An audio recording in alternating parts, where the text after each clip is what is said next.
Halo, selamat malam dan selamat datang di TNM episode malam minggu. Halo Bang Andri Kara dan Bang Editor yang namanya saya masih belum ingat. Kenalin, sebut saja nama saya Roman.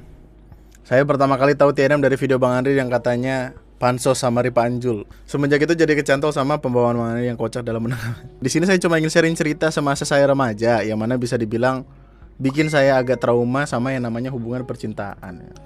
Kisah ini dimulai saat saya memutuskan untuk melanjutkan sekolah ke kampung mengikuti orang tua saya. Sebelumnya orang tua saya kerja di Jambi dan saya SD di Jakarta dengan keluarga Pak D. Kemungkinan ortu memutuskan untuk pindah ke Jawa dan merawat nenek saya. Oke.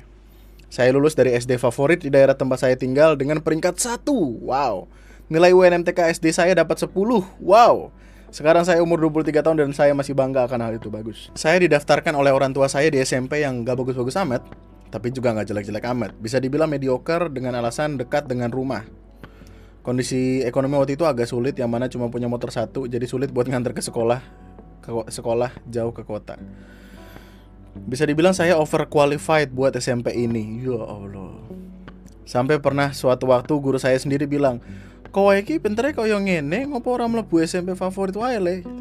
Kamu itu pinternya kayak gini, kenapa gak masuk ke SMP favorit sekabupaten?" Ya, di SMP ini adalah taman bermain untuk saya. Saya selalu ranking 1 paralel di angkatan, yang mana menjadikan saya dekat dan disegani oleh guru-guru. Saya selalu jadi ayam aduan yang sering dipakai buat lomba-lomba tingkat kabupaten dan provinsi. Ayam aduan, ini sebutan apa itu? Yang mana sudah menyumbangkan beberapa piala kemenangan ke sekolah. Tapi cerita kita kali ini bukan mengarah ke situ, melainkan fokus ke kisah asrama. Dimulai dari kelas 7, pada saat itu saya masih mengalami culture shock, yang mana saya gak bisa bahasa Jawa sama sekali. Bahkan sempat ditegur guru karena menjawab pertanyaan beliau pakai bahasa ngoko atau bahasa Jawa kasar.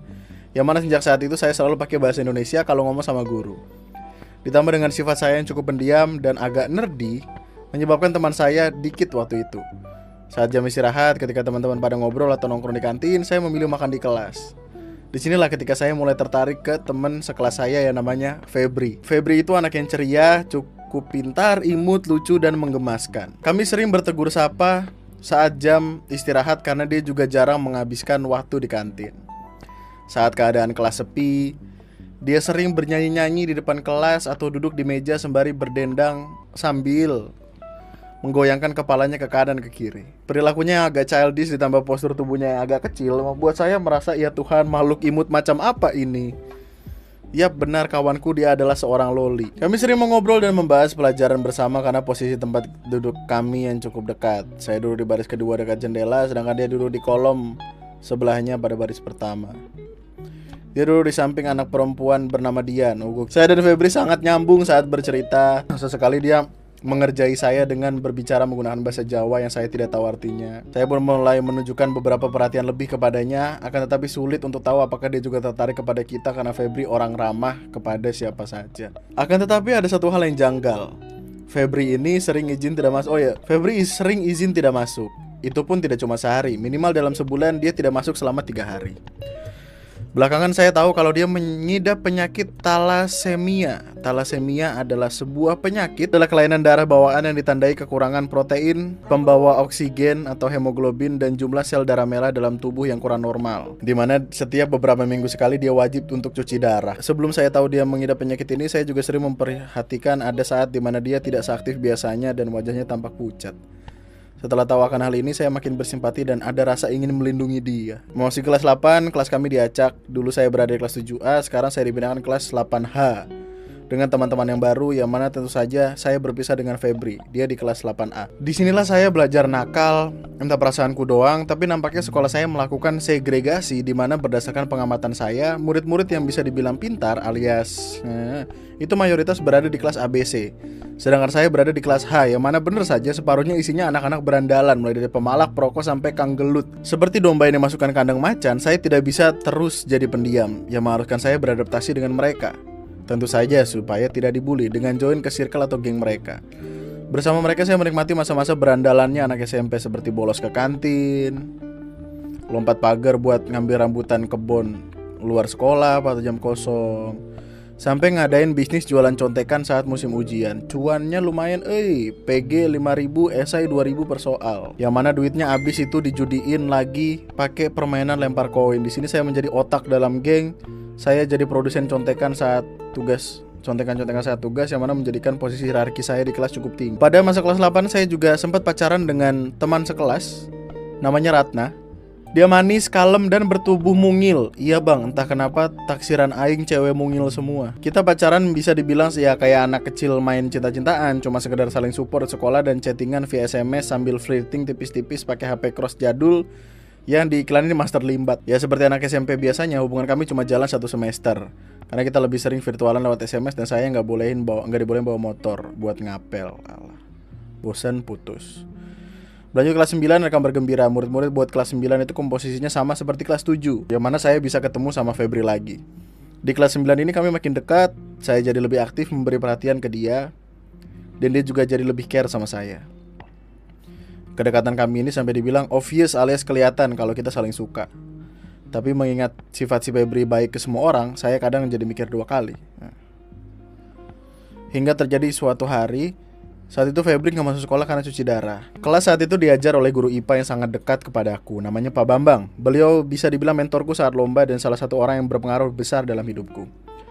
Setelah mengabsen dan mengetahui kalau Febri saat itu tidak masuk, beliau bercerita tentang keadaan Febri dan berapa biaya yang dihabiskan untuk sekali cuci darah. Yang mana inti dari cerita itu adalah kalau yang paling rekoso atau yang paling disusahkan dari penyakit thalassemia ini adalah pasangan hidupnya dan keturunannya karena penyakit ini menurun. Saat itu saya merasa tersindir seakan-akan Pak Bambang berusaha menyadarkanku kalau tidak worth it untuk mengejar dia. Long story short, di semester 2 kelas 9 saya memberanikan diri untuk ngungkapin perasaanku ke dia. Saya bilang kalau saya udah suka sama dia sejak kelas 7 dan well, obviously dia tahu itu.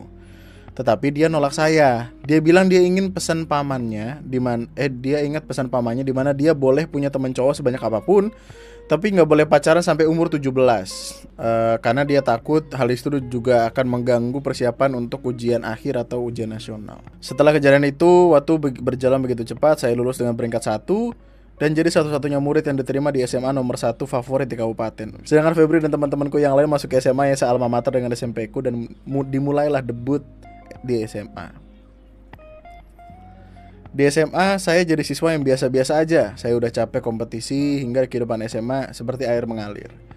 Menikmati kehidupan SMA seperti NPC. Saat SMA akhirnya saya punya smartphone sendiri yang mana menjadi tersangka utama saya menjadi wibu. Di masa SMA juga saya rajin-rajinnya bermedsos.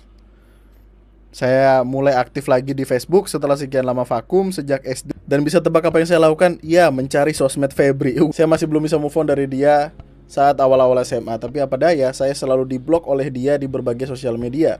Seakan-akan dia tidak ingin lagi berinteraksi denganku, padahal hubungan saya dengan teman-teman SMP lainnya di medsos waktu itu normal-normal aja. Dan masih sering berbalas pesan di Facebook. Disinilah Dian masuk. Dian adalah cewek yang selalu duduk di sebelah Febri saat SMP.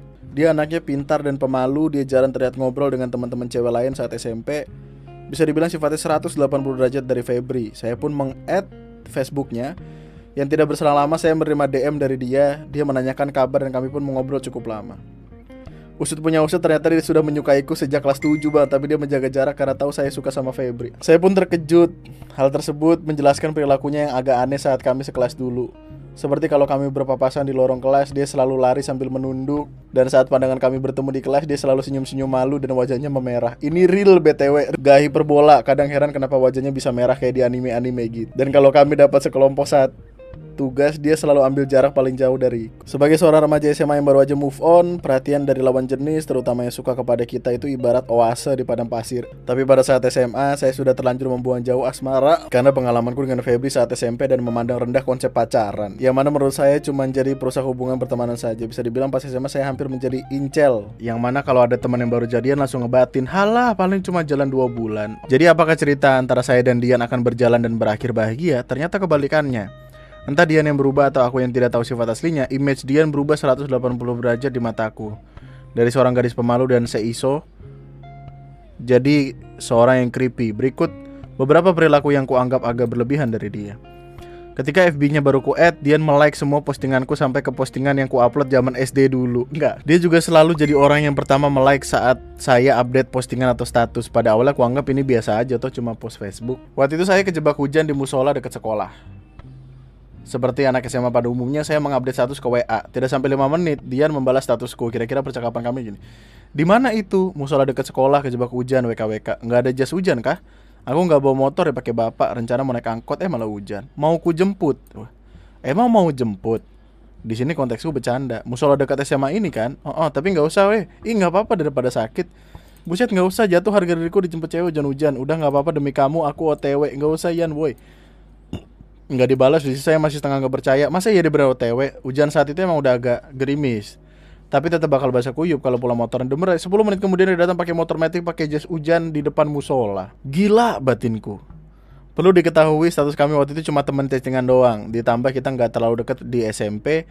Jadi bisa dibayangkan lah betapa kaget dan awkwardnya saya dijemput sama cewek yang pacar bukan temen juga, nggak teman-teman amat saat hujan. Oke, jadi intinya si main karakter kita ini dijemput sama cewek hujan-hujan. Padahal nggak deket-deket amat. Oke deh.